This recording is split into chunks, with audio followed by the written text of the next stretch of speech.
Hello बच्चों, अब हम स्टार्ट करने जा रहे हैं एक्सरसाइज 3.1। ठीक है, जिसके पास बुक नहीं है, अगर आपके पास बुक नहीं है तो आप डिस्क्रिप्शन में जाकर बुक डाउनलोड कर सकते हो। ठीक है, चैप्टर 3 की पीडीएफ फाइल आप डाउनलोड कर सकते हो। चलिए तो एक्सरसाइज 3.1 स्टार्ट करते हैं। इसमें जो लीनियर प्रॉब्लम्स आएंगी ना, आपकी वो व्यवहारिक रूप से रिलेटेड होंगी। ठीक है, जो नॉर्मली आपको प्रॉब्लम देती हैं। ठीक है, तो इनको सॉल्व करने का मैं एक एक तरीका बताता जाऊंगा आपको।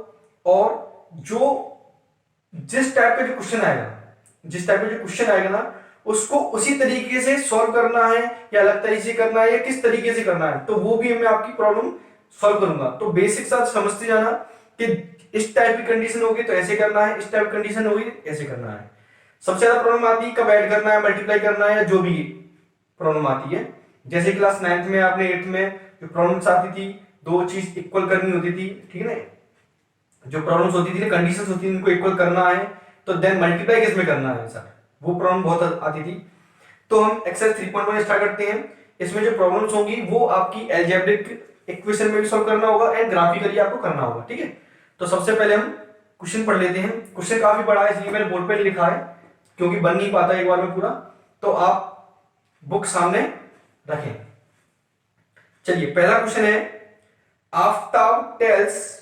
आपने, आई होप आपने पेंसिल, रेजर, कैन और स्केल, ठीक है, ग्राफ कॉपी आप सब लेकर रखना। ठीक है, क्योंकि इसमें जरूरत पड़ने वाली, क्योंकि हम ग्राफ बनाएंगे मेनली। ठीक है कि नहीं। चलिए, तो पहला क्वेश्चन है, रीड करते हैं। अच्छे से रीड करना क्वेश्चन को और एक ही चीज को समझते जाना। Aftab tales his daughter, Aftab अपनी डॉटर से कहता है, 7 years ago, 7 years ago। अच्छा, बच्चों को ये भी सबसे ज्यादा प्रॉब्लम आती है कि एगो सर पहले की बात हो रही है कि आगे की बात हो रही है।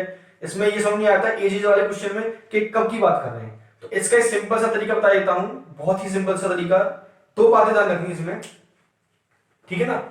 मेनली 3 बातें आएंगी इसमें, टोटल 3 बातें।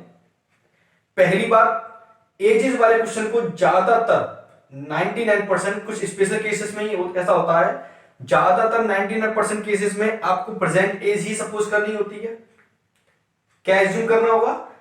प्रेजेंट एज, क्योंकि आप जो आगे का, जो पहले का जो बताओगे वो अभी के हिसाब से बताओगे। एंड कभी भी जब आपसे बोला जाए कि 7 टाइम्स है, 3 टाइम्स है, 4 टाइम्स है, तभी आप मल्टीप्लाई करोगे, नहीं करोगे तो प्रॉब्लम आएगी। ठीक है, और दूसरी बात इसमें ये बात आती है, इसमें इसके साथ ही, कि अगर वो आगे की बात कर रहे हैं, मतलब after 4 years, before 3 years, 7 years एगो, ठीक है ना, तो इसमें जो एज होती है वो प्लस माइनस होती है। जैसे मैंने आपसे बोला अभी x है, तो 4 साल बाद कितनी होगी, 4x कर देते हैं बच्चे, वही गलत हो जाता है।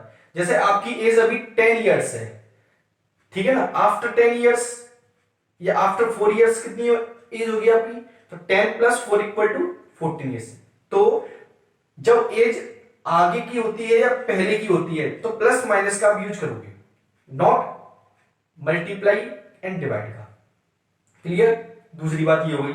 तीसरी बात इसमें ये है कि जब इक्वेशन को हम जब इक्वल करते हैं तो उनमें क्या होता है, इक्वल करने के लिए जो कम होता है उसमें ही मल्टीप्लाई करते हैं। ठीक है, अब इसमें आपको मैंने बोल के बता दिया, आपको समझ में नहीं आया हुआ, जब क्वेश्चन करूंगा मैं पूरा क्लियर कर दूंगा। तो सबसे पहले एक करके पढ़ते हैं। तो Aftab tell his daughter 7 years ago, हमें पता नहीं 7 years ago पहले की बात हो रही है आगे की बात हो रही है, तो आप इससे पहचानो। तो वो क्या लिखा है, आई वॉज, पास्ट की बात हो रही है। वॉज किसमें आता है, पास्ट में आएगा, पास्ट टेंस के अंदर आएगा। तो पास्ट टेंस मतलब पहले की बात हो रही है। क्लियर? एगो का मतलब आपको नहीं पता है तो कोई बात नहीं है, आई वॉज से पहचान सकते हो। आई वॉज 7 टाइम्स, जो कौन है, आफ्ताब है ना, वो 7 years ago 7 टाइम्स था। As old as you were then, old, अच्छा इसमें दो पे बात आती है, ओल्ड, ठीक है, ओल्ड मतलब वो क्या होगा, उससे बड़ा होगा। ठीक है, क्या होगा, बड़ा होगा। क्लियर? तो old as you were then, पहली बात ये। दूसरी बात इसमें आती है, ऑल्सो 3 years फ्रॉम नाउ। नहीं समझ में आया तो आगे बढ़ते हैं। आई सेल बी, आई सेल बी यानी फ्यूचर टेंस हो गया, यानी कि आगे की बात हो रही है। कितने की बात हो रही है, 3 years from. I shall be 3 times as old as you will be. ठीक है, तो represent the situation algebraically and graphically, तो आपको इसकी इक्वेशन भी लिखनी होगी। तो वो क्या हो गया, एल्जेब्रिकली हो गया, एंड ग्राफिकली क्या हो गया, आपको ग्राफ बनाना होगा। तो समझो, पहले मैं क्वेश्चन का पूरा सा अच्छे से बताता हूं। जो आफ्ताब है ना, वो अपनी डॉटर से ये कह रहा है कि 7 साल पहले मैं तुमसे कितने गुना बड़ा था, कितने टाइम्स बड़ा है, 7 टाइम्स, 7 गुना। 7 साल पहले 7 टाइम्स था, इसमें लिखा हुआ साफ साफ 7 years ago I was 7 times, ये हो गया।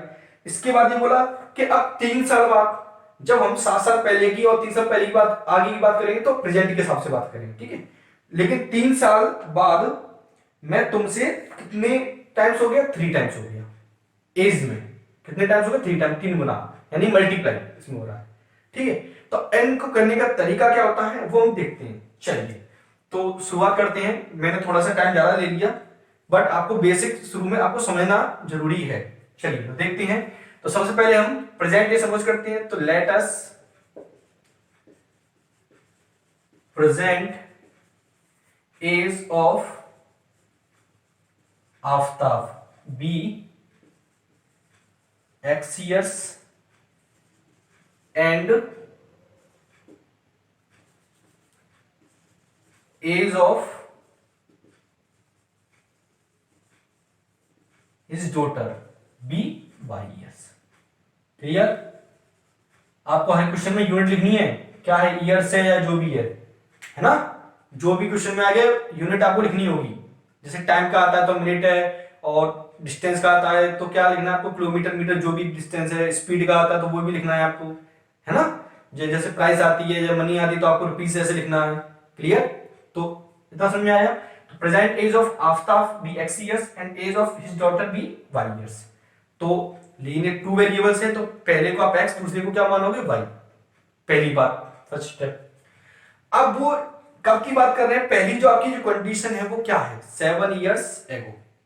तो यहां पर अपन एक छोटे सा डाल देते हैं, 7 years ago की बात हो रही है, यानी 7 साल पहले की बात हो रही है। तो 7 क्या किया जाएगा, माइनस। चलिए तो 7 साल पहले आफ्ताब की एज कितनी होगी, तो लिखते हैं एज ऑफ आफ्ताब कितनी होगी, x minus 7 years।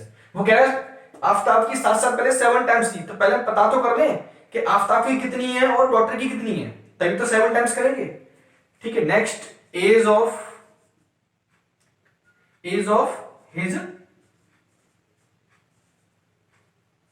His daughter, sorry his, अरे क्या हो रहा है आज, हिज डॉटर कितनी आएगी, y माइनस 7 years। इतनी बात क्लियर आ गई। 7 years एगो आफ्ताब की 7 x माइनस 7 हुई, x की आफ्ताब अभी है, अभी की x है, 7 साल पहले 7 माइनस कर दिया, 7 माइनस कर दिया। And age of his daughter कितनी, y माइनस 7 years, ठीक है। अब क्या कंडीशन दे रहे हैं, 7 टाइम्स, तो यहां लिखेंगे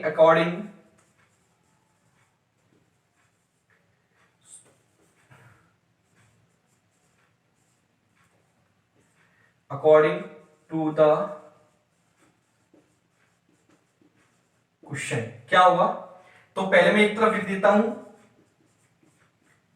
आफ्ताब की एक तरफ लिख दिया मैंने, डॉटर की। अब 7 टाइम्स किसका करना है वो समझो अच्छे से, यही गलती होती है। सुनो, मैंने आपसे बोला कि मैं बोले रहा हूं तराजू, ठीक है।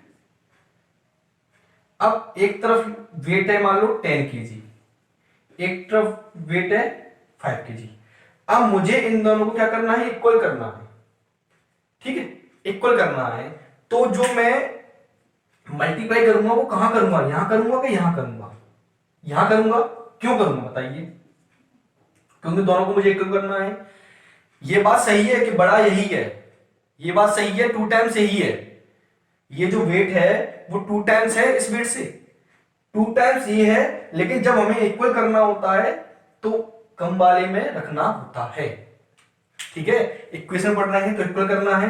तो 7 टाइम्स यही है, लेकिन हम दोनों को इस सिचुएशन क्या करना है, इक्वल करना है। तो 7 टाइम्स हमें क्या करना पड़ेगा डॉटर की एज में। क्लियर।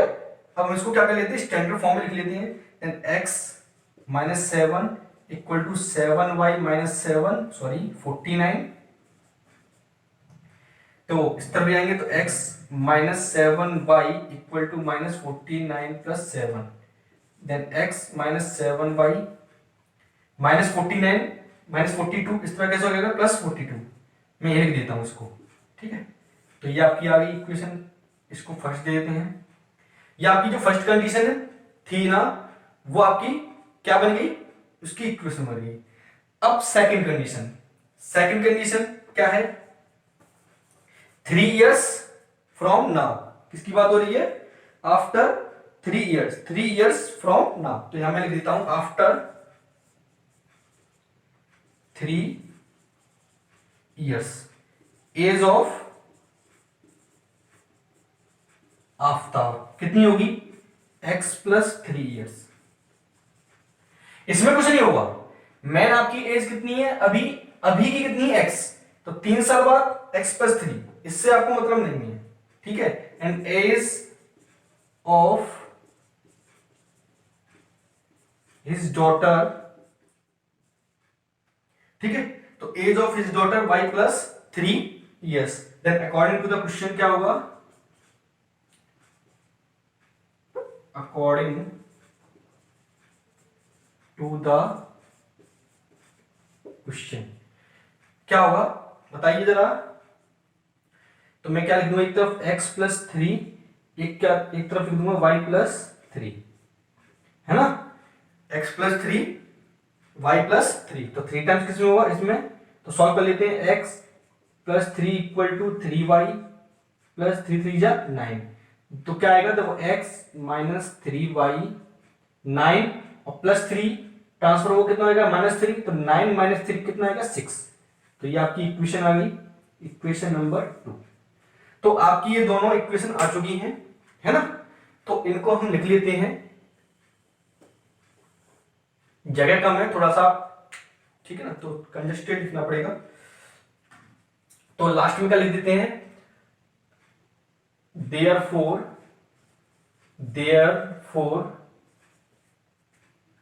algebraic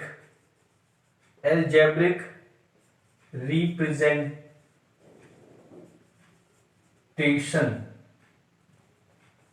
ठीक है ना, therefore algebraic representation is क्या क्या है, दोनों equation, x minus 7y equal to minus 42 and x minus 3y equal to 6, ठीक है। ये आपकी क्या आ गई, एल्जेब्रिक रिप्रेजेंटेशन आ गया, मतलब इक्वेशन आ चुकी है।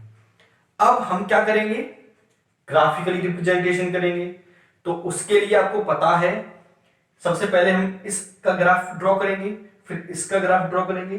ग्राफ ड्रॉ करने का तरीका आपको पता है, किसी भी लाइन को ड्रॉ करने के लिए एटलीस्ट कितने पॉइंट चाहिए, 2 पॉइंट्स, आपको पता है 2 पॉइंट्स या 2 सॉल्यूशन, ठीक है ना।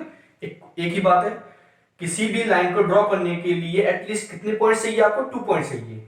2 पॉइंट्स आपको चाहिए, यानी कि इसके भी 2 सॉल्यूशन चाहिए, कम से कम, ज्यादा भी निकाल सकते हो। इसके भी क्या चाहिए, 2 पॉइंट्स, ठीक है।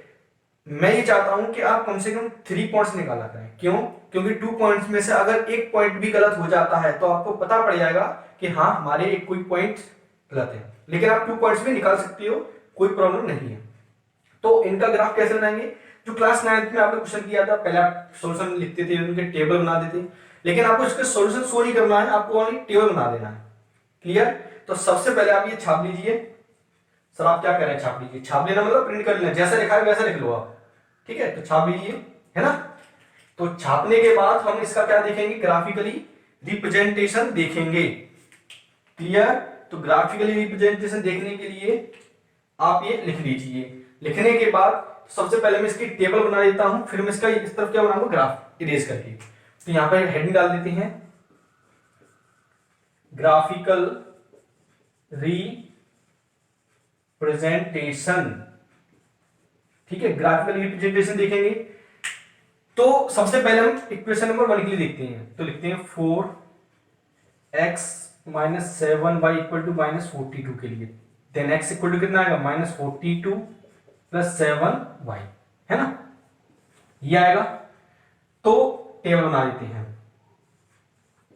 Solution table for x equal to -42 plus 7y। ठीक है, इसके लिए सॉल्यूशन टेबल क्या होगी, देखो कैसे बनाते हैं सॉल्यूशन टेबल, आपको पता है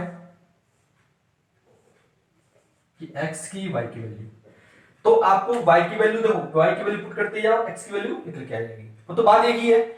अब वैल्यू रखते कैसे हैं, वैल्यू आपको ऐसी रखनी है जो होल नंबर्स में आए, मतलब 0 1 2 3 4 5 6 आए, और पॉइंट दूर दूर ना हो, ठीक है ना, पास पास हो, मतलब छोटी छोटी वैल्यू आ जाए। तो तरीका क्या है, जैसे -42 वैल्यू हुई है और ये प्लस है, तो हम प्लस की वैल्यू रखेंगे, तो माइनस प्लस का जाएगा माइनस हो जाएगा, यानी कि एक छोटी सी वैल्यू आएगी, स्मॉल वैल्यूज आएंगी।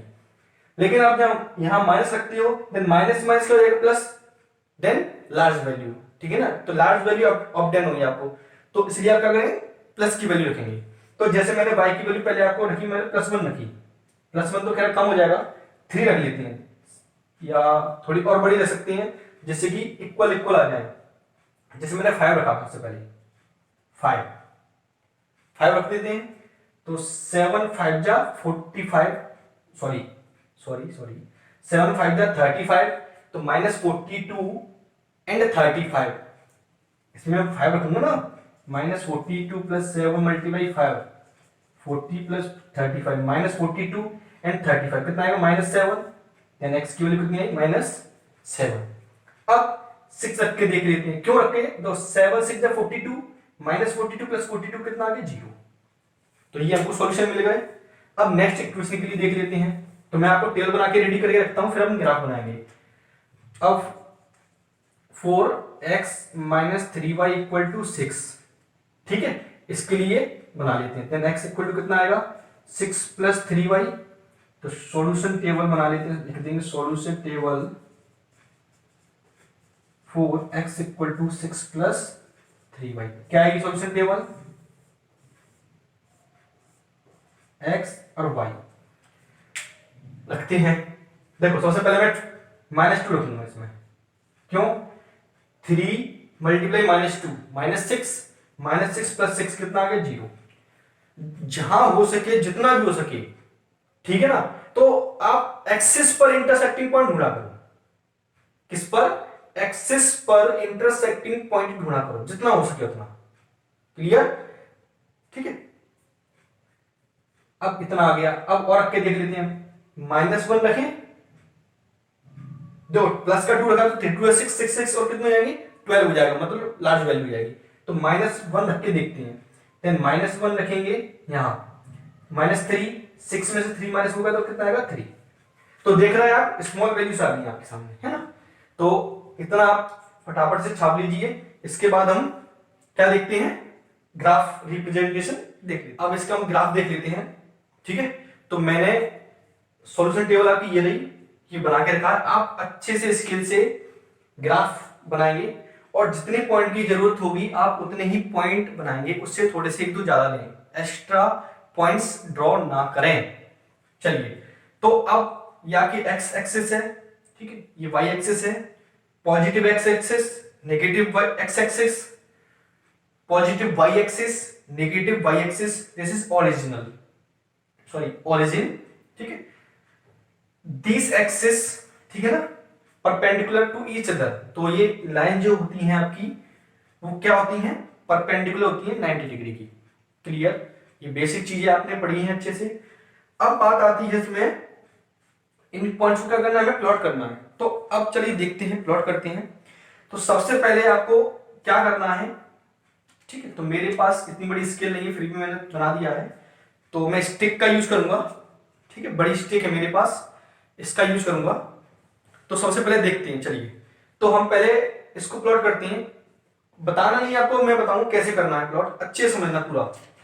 तो पहला सॉल्यूशन टेबल है आपकी x = -7 एंड 5, -7, 5, x की वैल्यू -7 कहां है, देखो ये आपका चौराहा है, यहां पर खड़े हैं, अलोंग x एक्सिस की डायरेक्शन में आपको कितना चलना है, -7 चलना है, -7 मतलब इस डायरेक्शन में, देन -7 जिनको नहीं आता वो अच्छे सीखे, जिनको आता है वो आगे बढ़ के अपना ये वाले पॉइंट दिए आपको ड्रॉ करने हैं। जिनको नहीं आता है, कुछ बच्चे ऐसे होते हैं जो 9th में अच्छे से नहीं पढ़ते हैं, तो उनको थोड़ी सी प्रॉब्लम आती है, तो वो अच्छे सीख सकते हैं।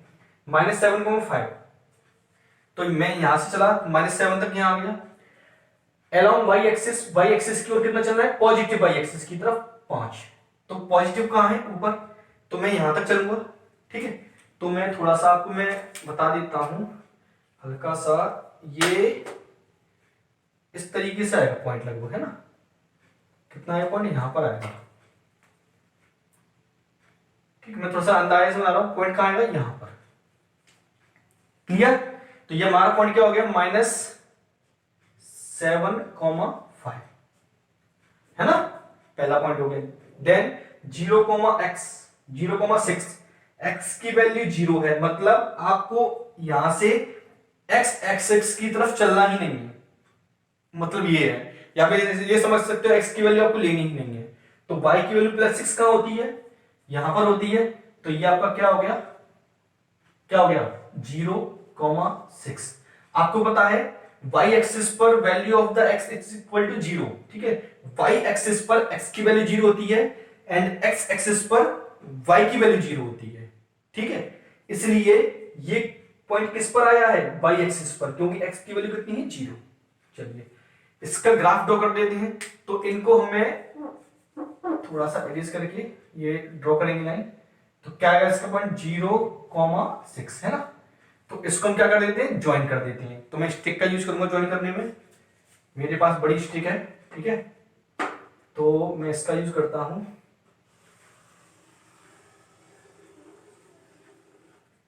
ठीक है, तो ये लाइन ड्रॉ हो गई आपकी, समझ में आ रहा है ना, तो ऐसा आपको लाइन ड्रॉ करना है, तो ये पॉइंट लिख दिए।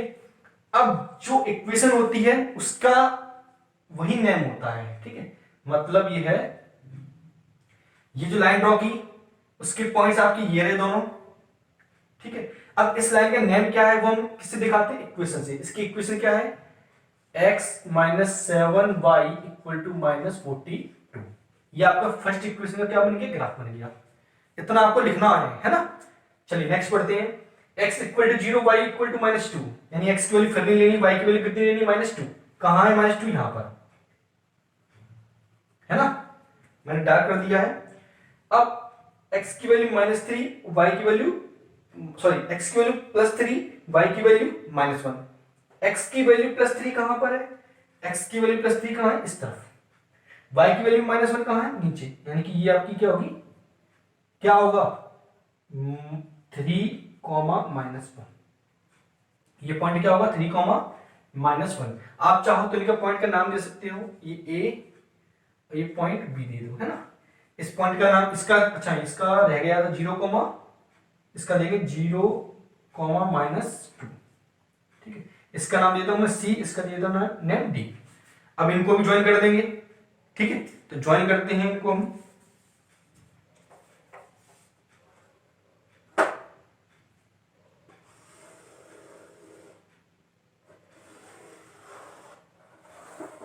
ठीक है, तो ये मैंने ज्वाइन कर दिया।